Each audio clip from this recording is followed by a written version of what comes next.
kita masih diberikan kesehatan dan kesempatan untuk sama-sama mendengarkan informasi terkini. Hari ini mungkin ada informasi kejutan.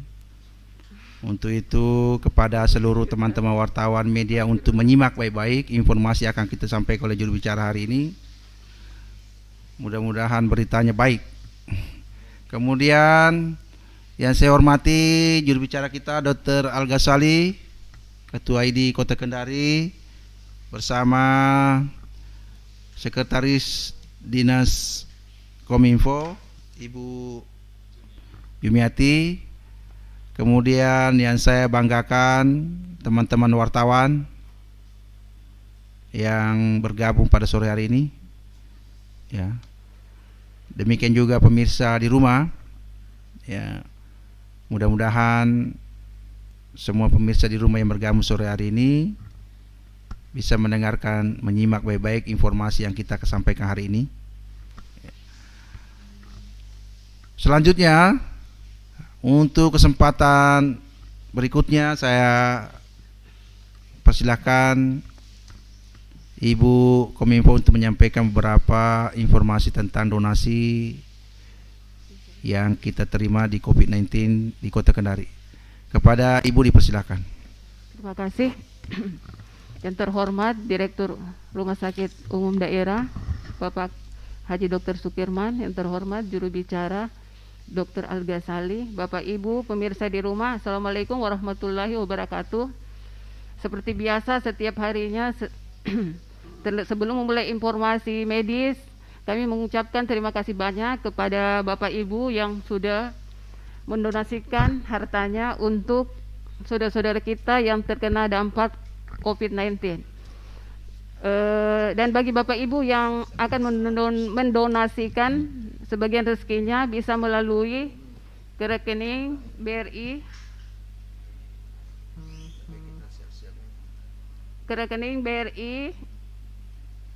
Kendari Samratulangi dengan nomor 0192 01 03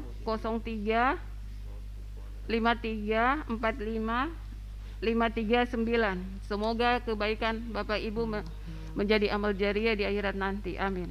Dan perlu kami sampaikan berkenaan dengan perayaan HUT Kota Kendari, hari ini pemerintah Kota Kendari membagikan ribuan paket kebutuhan pokok pada warga kurang mampu di semua kecamatan di Kota Kendari. Semoga bermanfaat bagi Bapak Ibu yang menerima.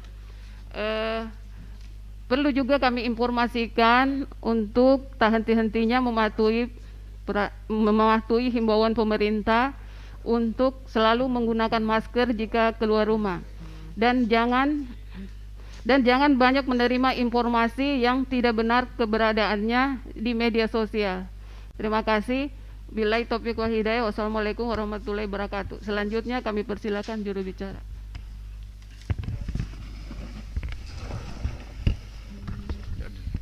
Baik, terima kasih Bu Sekretaris Dinas Kominfo. Yang saya hormati Bapak Direktur Rumah Sakit Umum Kota Kendari, Bapak Dr. Haji Sukirman. Yang kami hormati Ibu Sekretaris Dinas Kominfo, Ibu Cumiati SHMM. Yang saya hormati dan banggakan teman-teman media center yang alhamdulillah masih sehat saja, selalu stay mengumpulkan berita untuk diupdate setiap harinya. Yang kami hormati bapak-bapak, ibu-ibu yang ada di rumah, semoga selalu stay di rumah, karena sebagaimana yang disampaikan tadi oleh Pak Direktur, ada berita yang mengejutkan tapi kurang mengenakkan.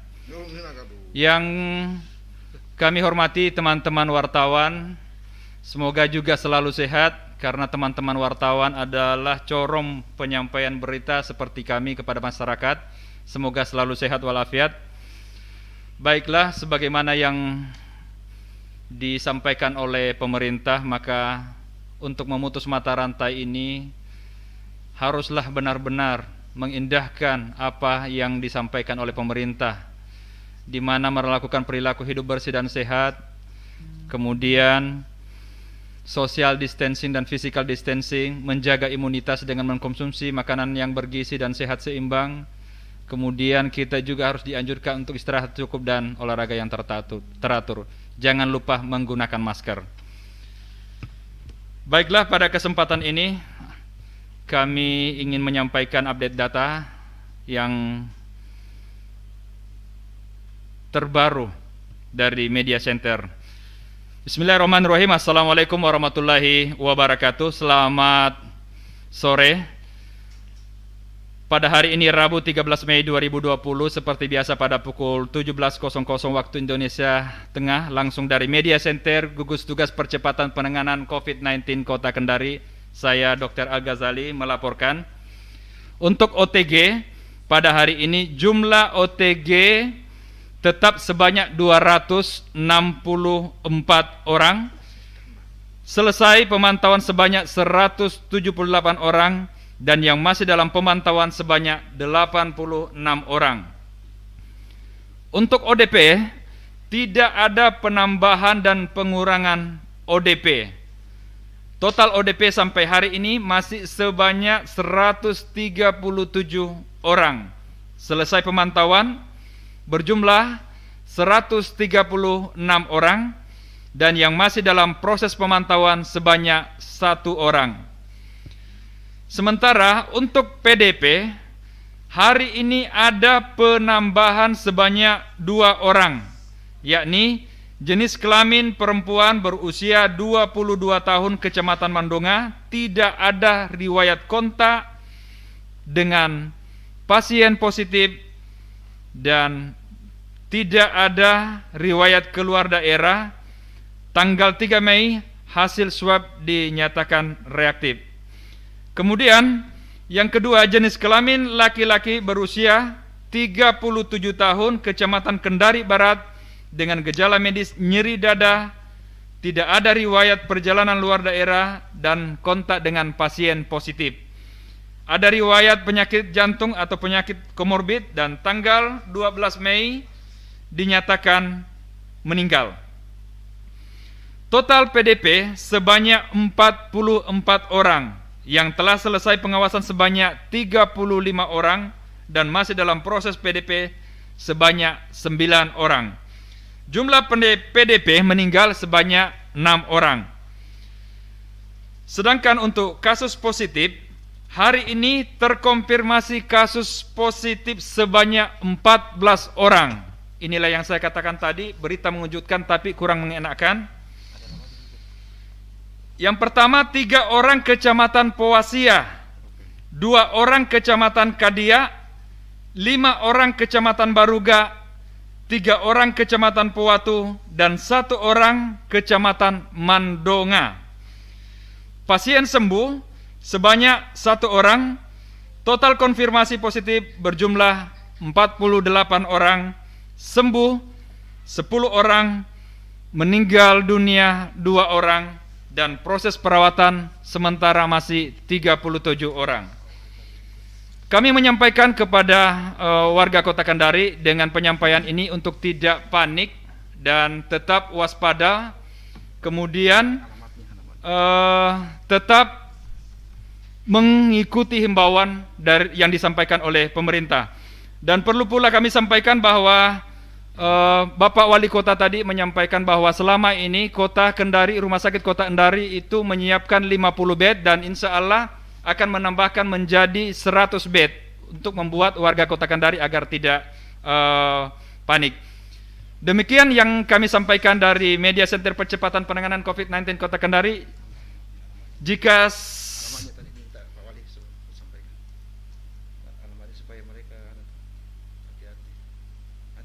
kemudian kami ingin sampaikan bahwa alamat yang positif tadi yakni BTN Baruga, kemudian ada di Made Sabara, Perumahan Sabila Kendari, BTN PNS Baruga, Balai Kota 4, dan Jalan DI Panjaitan. Disampaikan kemudian alamat yang lain yakni di Jalan Kancil, Jalan Mekar, Jalan Gunung Jati, Jalan Cendana, dan BTN Bukit Cempaka. Ditambah Jalan Martandu. Jadi kami sampaikan tentang alamat ini, sampaikan kepada warga jika sekiranya berada di jalan itu atau perumahan di sekitar itu, maka lebih meningkatkan kewaspadaan. Harapan kita semoga dengan penyampaian ini kita benar-benar lebih waspada lagi, dan kami sampaikan kepada teman wartawan atau netizen sebentar jika ada bertanya kami akan menyiapkan waktu. Demikian dari Media Center Percepatan Penanganan COVID-19. Wassalamualaikum warahmatullahi wabarakatuh.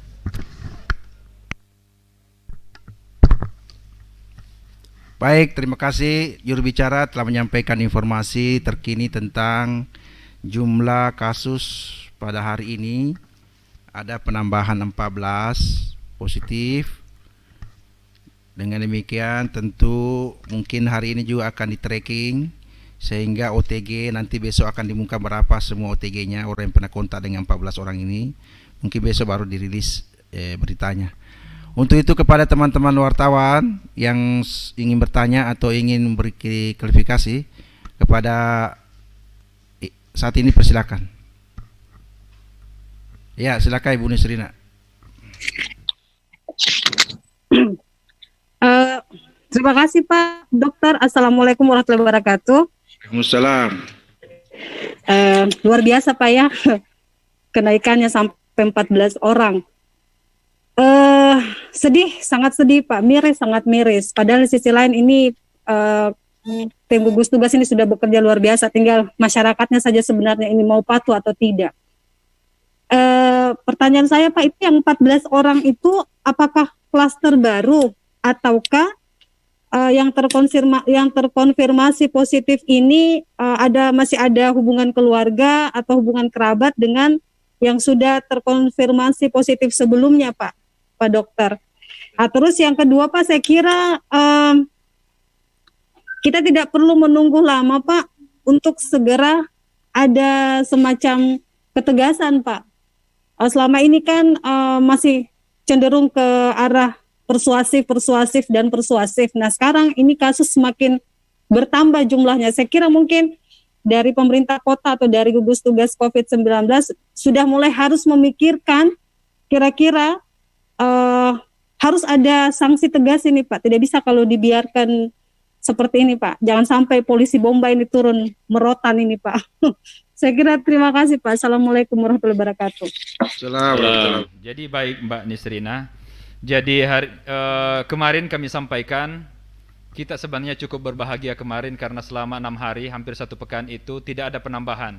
Kemudian setelah tidak ada penambahan, hari ini langsung tiba-tiba membludak menjadi 14 orang.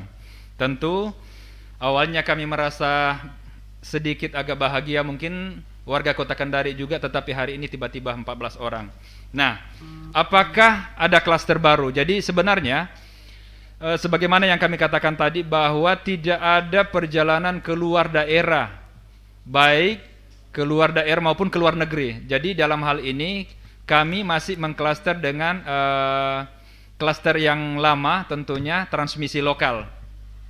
Nah, dengan penambahan 14 orang ini, kami tetap menyampaikan kepada warga Kota Kendari bahwa mari kita sama-sama melakukan fungsi kita masing-masing, menyadari akan pentingnya bahwa jika tidak melakukan apa yang dihimbaukan pemerintah, maka yakin saja kita lihat di mana-mana bahkan mal sudah buka, sudah beramai-ramai orang ke tempat keramaian untuk berbelanja, persiapan mungkin untuk lebaran, tetapi himbauan pemerintah sebenarnya lebaran mungkin akan dilakukan di rumah masing-masing, tidak ada ini. Jadi untuk memutuskan mata rantai itu sebaiknya tidak melakukan aktivitas di luar. Dan perlu pula kami sampaikan bahwa kami gugus tugas melakukan tupoksi kami masing-masing, teman-teman yang ke perbatasan itu bahkan dini hari melakukan itu dalam surveillance, kemudian dalam tracking. Kemudian yang lebih kasihan lagi adalah teman-teman medis dan paramedis yang melakukan kegiatan di rumah sakit itu bahkan sampai seminggu tidak bertemu dengan keluarganya. Kenapa?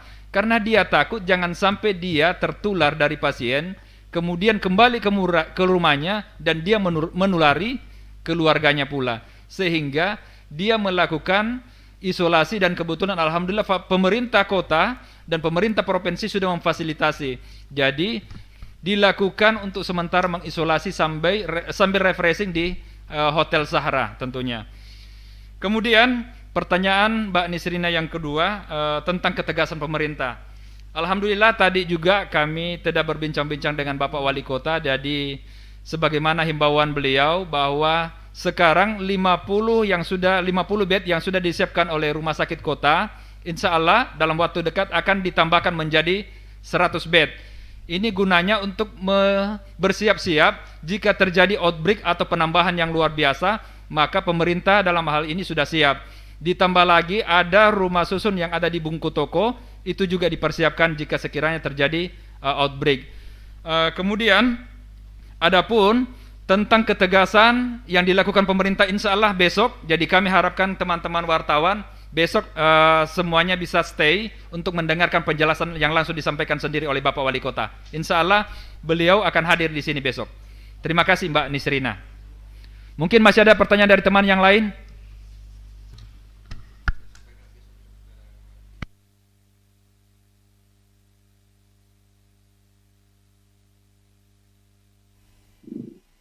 Silakan Pak Hengki. Ya, bisa diulang Pak tadi jalan apa saja atau wilayah mana saja Pak yang harus diwaspadai terkait dengan daerah zona merah Pak tadi itu Pak. Bisa diulang saya tadi kurang monitor. Terima kasih Pak. Ya, baik. Jadi saya mengulangi, ini cuma membuat kewaspadaan warga ya. Saya tidak menyebutkan nama. Jadi pertama di Jalan Kancil, kemudian Jalan Mekar, Jalan Gunung Jati, kemudian Jalan Cendana, BTN Bukit Cempaka, kemudian Martandu,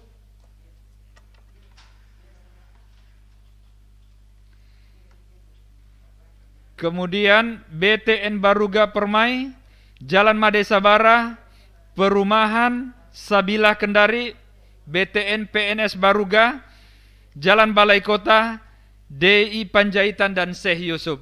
Kemudian kami sampaikan juga bahwa besok itu menurut informasi ada penerbangan yang dari luar daerah, jadi itu kita masukkan ke dalam kategori OTG. Jadi untuk beberapa hari mungkin dilakukan karantina dulu, setelah itu dilakukan swab, baru menunggu pasiennya boleh dipulangkan. Namun tentunya kami sudah melakukan kontak dengan pihak Dinas Kesehatan dan ID yang ada dari awalnya, dari tempat bersemula itu sudah melakukan rapid test sebelumnya. Jadi sebenarnya kita tidak terlalu perlu hati-hati. Namun untuk menghindari kecolongan yang selama ini ada, walaupun sudah dilakukan rapid test di tempat asalnya, tetap pemerintah Kota Kendari dalam hal ini Bapak Wali Kota menyampaikan untuk dilakukan swab tentunya. Ya, itu informasi terbaru yang kami sampaikan. Makasih Pak Hengki. Mungkin masih ada teman lagi? Atau dari netizen? Silakan, kami persilahkan.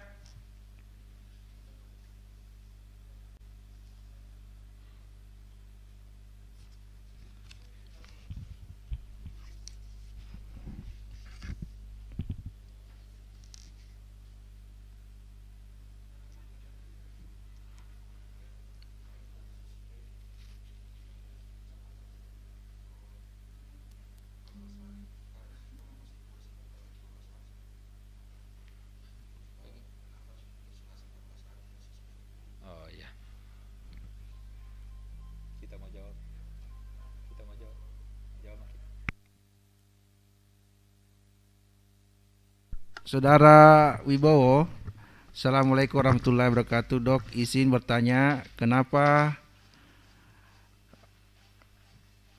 pasien suspek tertular virus corona harus diisolasi setidaknya 14 hari. Jadi dulu istilah 14 hari itu karena termasuk masa inkubasi. Tapi beberapa penelitian terakhir menunjukkan bahwa masa 14 hari itu sekarang ada yang melaporkan sudah sampai 20 hari ya. Jadi masa inkubasi maksudnya itu masa masuknya kuman sampai timbulnya gejala atau dinyatakan dia positif bisa saja pada sampai hari ke-20 hari, bukan hanya pada hari ke-14 ya.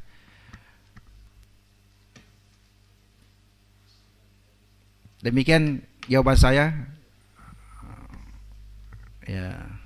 Jadi nanti ini yang sampaikan tadi juru bicara, insya Allah Pak Wali sudah sampaikan tadi untuk mengisolasi sejumlah 50 orang, insya Allah besok akan diisolasi di Rusunawa, rumah susun di Bungku Toko. Insya Allah Pak Wali sendiri akan jemput besok dan akan berikan pengarahan kepada orang tuanya, karena ini adalah santri semua, santri dari Kontor ya. Nanti akan disampaikan arahan kenapa diisolasi anaknya ya selama 14 hari. Mudah-mudahan hasil swabnya semua negatif, maka langsung kita pulangkan. Tapi bila mana ada satu di antara sekian yang di swab besok itu ternyata positif, maka seluruhnya harus diisolasi minimal 14 hari. Baru di swab ulang kembali untuk mencegah terjadinya ya kecolongan. Jangan sampai dia balik ke rumahnya, kontak lagi dengan keluarganya sehingga bisa menularkan kepada keluarga terdekatnya lagi. Itu alasannya Pak Wali kenapa harus di swab besok, karena ternyata mereka ini sudah OTG, ada positif teman-temannya di pesantrennya ya. Ya. Ada lagi bertanya nih. Ya, baik Bapak Ibu, teman-teman wartawan yang ada di rumah, jangan ada deh. Dengan bertambahnya 14 ini, maka sekali lagi kami menyampaikan bahwa pencegahan yang dilakukan satu-satunya cara adalah kita harus melakukan apa yang dihimbaukan oleh pemerintah, sebagaimana yang sering kami ulang-ulang setiap harinya. Kemudian yang kedua, jika ada keluarga kita, kerabat, atau siapapun yang kita pernah kontak dengan kasus positif, maka sebaiknya sampaikan kepada tim surveillance supaya kita benar-benar bisa mendapatkan data yang akurat. Kemudian, karena penyakit ini bukanlah penyakit yang sebagaimana orang katakan stigma atau aib, jadi tidak usah disembunyi-sembunyikan. Sampaikan saja apa adanya jika ada keluhan. Itu saja yang kami ingin sampaikan, dan kepedulian adalah merupakan hal yang sangat dinanti-nantikan. Semoga kita semua menjadi seorang pahlawan dalam bidang masing-masing. Jadi sebagai warga sebaiknya tidak keluar rumah, melakukan aktivitas di rumah atau diam diri di rumah saja. Karena kami terus terang, kalau medis dan paramedis itu di rumah sakit atau di puskesmas sudah tumbang satu-satu, maka kami tidak akan tahu kira-kira seperti apa nantinya. Karena yang mau merawat atau yang dirawat sudah tidak ada lagi, atau yang mau merawat itu sendiri sudah berguguran satu-satu. Jadi mari kita sama-sama memaknai dan memahami perkembangan ini yang kita katakan kemarin mulai melandai, tapi untuk Kota Kendari dan Sulawesi Tenggara justru malah meningkat. Demikian. Assalamualaikum warahmatullahi wabarakatuh. Waalaikumsalam warahmatullahi wabarakatuh. Demikianlah informasi hari ini ya tentang jumlah penambahan pasien, kemudian keadaan pasien. Sekali lagi kami menghimbau kepada seluruh masyarakat ya, marilah kita sama-sama saling bahu-membahu ya, bagaimana supaya kita tetap mendengarkan himbauan pemerintah ya. Jadi kalau memang harus keluar, jangan lupa bawa masker. Kalau memang harus keluar dari rumah, jangan lupa bawa masker ya. Kemudian kami juga menghimbau kepada masyarakat yang sekiranya mengetahui informasi ini, pernah kontak di antara 14 orang itu, segera mendatakan diri atau melaporkan diri di Dinas Kesehatan Kota Kendari untuk dilacak lebih jauh ya. Sekali lagi kepada masyarakat yang pernah kontak erat dengan pasien yang hari ini 14 orang, maka diharapkan kepada seluruh masyarakat yang pernah kontak dengan positif untuk segera melapor di Dinas Kesehatan Kota Kendari. Jangan sampai ya kita tidak lacak berkeliaran lagi, akhirnya semakin banyak kontaknya. Demikianlah mungkin. Terima kasih atas perhatiannya pada seluruh masyarakat, teman-teman wartawan. Sekali lagi saya apresiasi, mudah-mudahan informasi hari ini bermanfaat untuk kita semua. Kita tutup dengan ucapan alhamdulillahirabbil alamin. Assalamualaikum warahmatullahi wabarakatuh.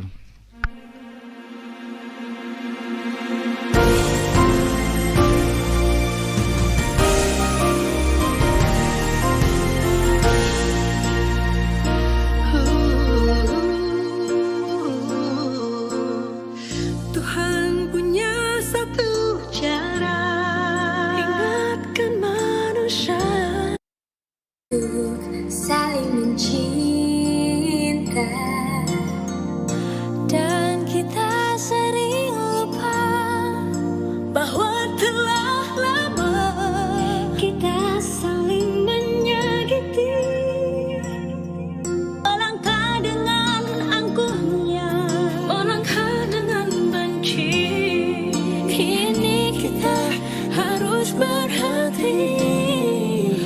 Hentikan menyakiti, mulai mencintai. Itu satu cara mengobati. Kita akan melewati Masa yang tak pasti, hanya satu cara mencintai.